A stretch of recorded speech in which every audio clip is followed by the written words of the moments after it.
In Chapter 14, we're discussing water and major minerals. To highlight the necessity of water, you can think about the rule of threes. The body can go typically about 3 weeks without food, only 3 days without water, and by the way, only 3 minutes without air. So let's talk more about water in the human body.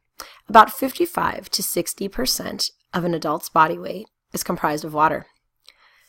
Think back to your reading. Do lean individuals have more or less water? They tend to have more, and that's because lean tissue is comprised largely of water, whereas adipose or fat tissue is not. It has only about 20% water in adipose tissue.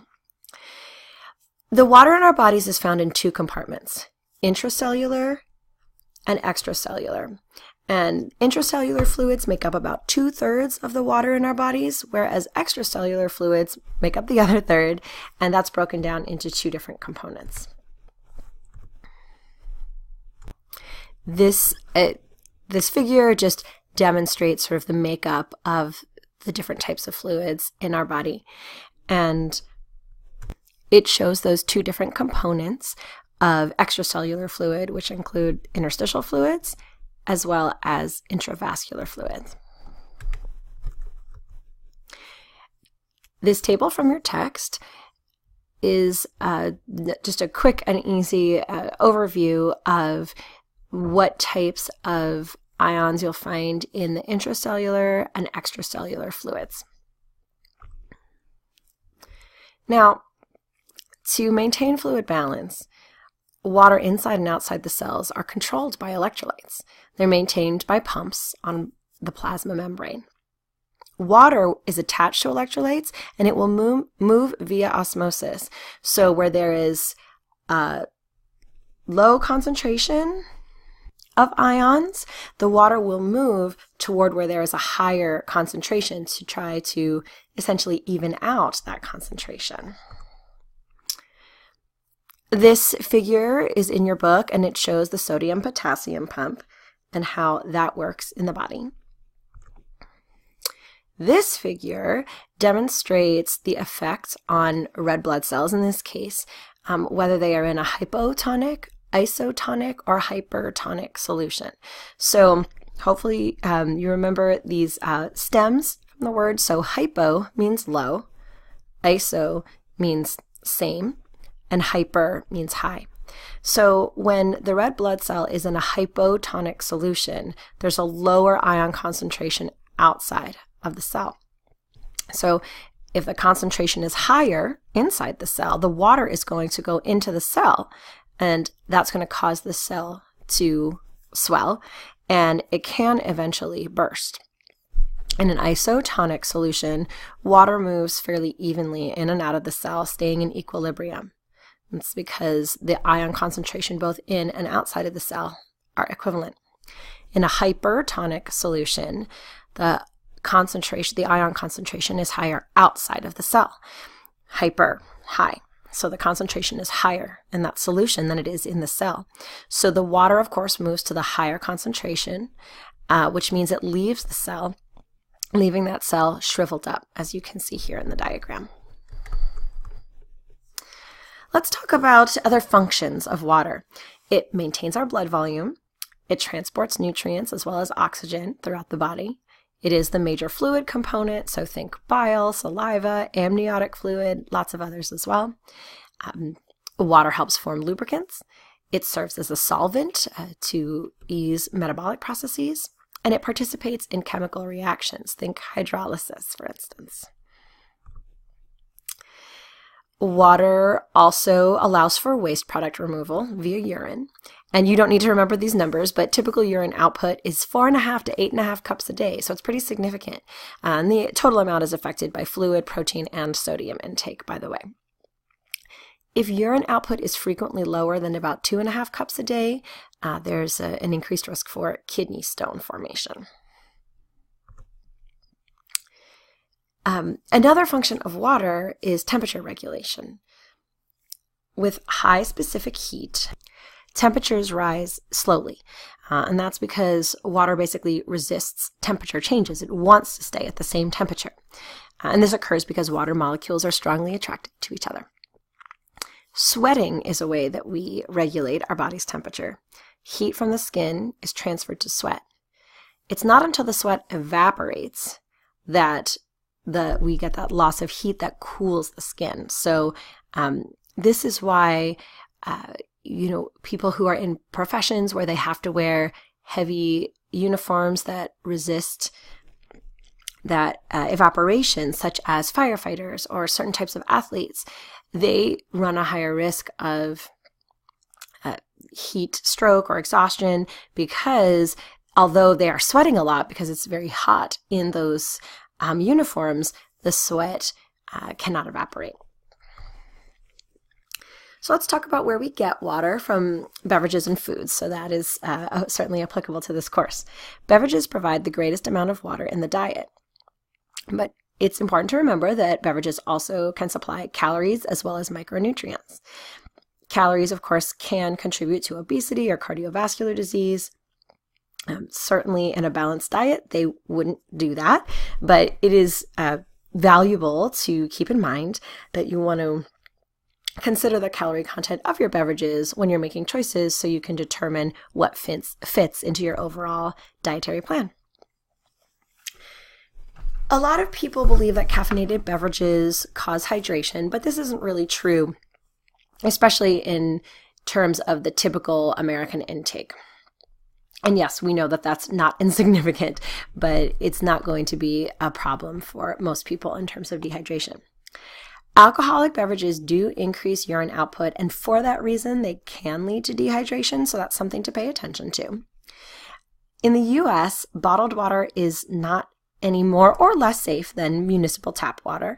So typically, if people are choosing bottled water because of safety, then that doesn't need to be a factor. Certainly there are other reasons that people sometimes will choose bottled water, but good information to keep in mind.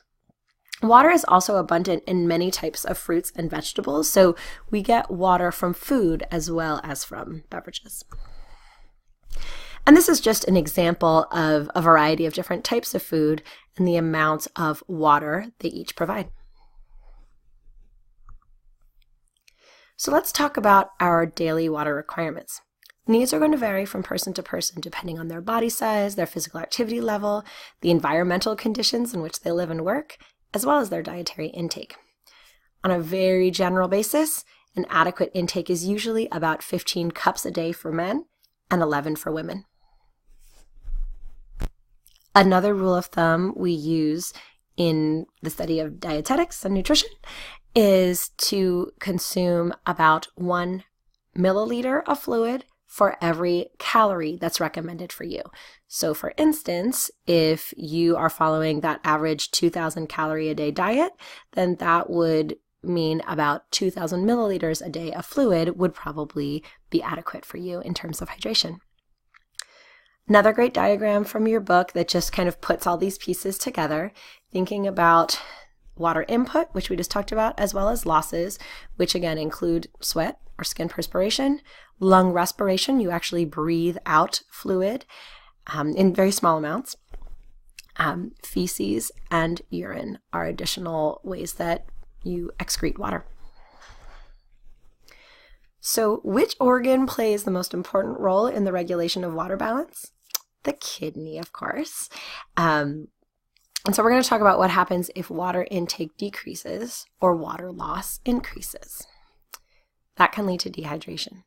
And this can be caused by diarrhea or vomiting if they are allowed to go on for long periods of time, fever because of the increased sweat, inability to consume sufficient fluids for whatever reason, someone who has poorly controlled diabetes, people who are experiencing burns, heavy exercise can lead to dehydration, hot weather, dry environments, being in high altitudes, or certainly ignoring feelings of thirst. And I will just point out that by the time you feel thirsty, your body has already moved into a state of mild dehydration. So you don't want to use that feeling of thirst as a cue to drink more or consume more fluids. Instead, that it tells you that you're already behind. So you want to be hydrating adequately so you don't get to that point of feeling thirsty. It's very valuable to understand and recognize the signs of dehydration. So at mild to moderate dehydration, again, you'll start to feel thirsty. You'll get that dry mouth and your skin can get dry. You might feel fatigue and weakness of your muscles.